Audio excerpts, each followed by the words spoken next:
Welcome to Firefighting in Canada this week. I'm Moriah Campbell, and today's edition is brought to you by the FIS of Canada, a division of CVIS Incorporated, Canada's largest insurer of firefighters. This week, Michelle O'Hara is appointed the new Executive Director of the Ontario Association of Fire Chiefs.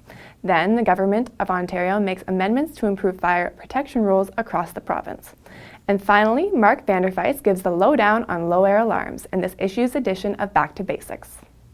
The Ontario Association of Fire Chiefs announced Michelle O'Hara as the new Executive Director of the organization. O'Hara has spent almost 10 years with the OAFC as an association executive, working with the OAFC leadership team to develop the Ontario Fire Administration's candidate testing service, along with a number of other member service-focused initiatives. She says she looks forward to this new chapter.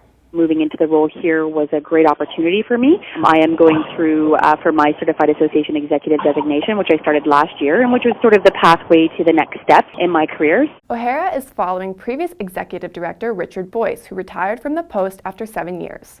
O'Hara says she hopes to continue supporting the OAFC vision. I just want to make sure that the OAFC continues to be positioned as a high-performing association, moving our value proposition, missions, visions, values. Again, we're a member-centric association, so I want to continue doing that.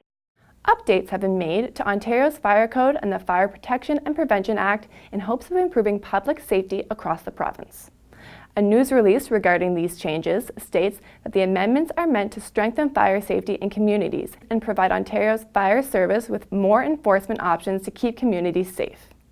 For example, time has been extended for fire departments to initiate prosecutions to 1 year after they become aware of an offense. Departments can also now recover costs incurred when they are required to immediately close buildings due to serious fire and life safety risks.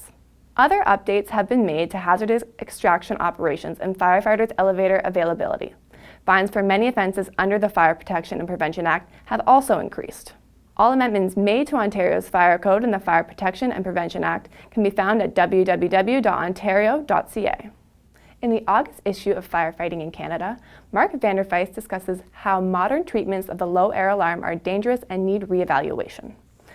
Feyst says the low-air alarm is not an alarm to tell you when it is time to get out, because you are supposed to be out of the building or on your way out when the low-air alarm sounds. More firefighters are relying on the low-air alarm to tell them when to leave a building, and many are leaving well after the alarm has gone off. New firefighters are taught to monitor their air consumption while wearing an SCBA by periodically checking their air gauge. Feyst says this basic training needs to be enforced so the culture of the fire departments is progressing for the better.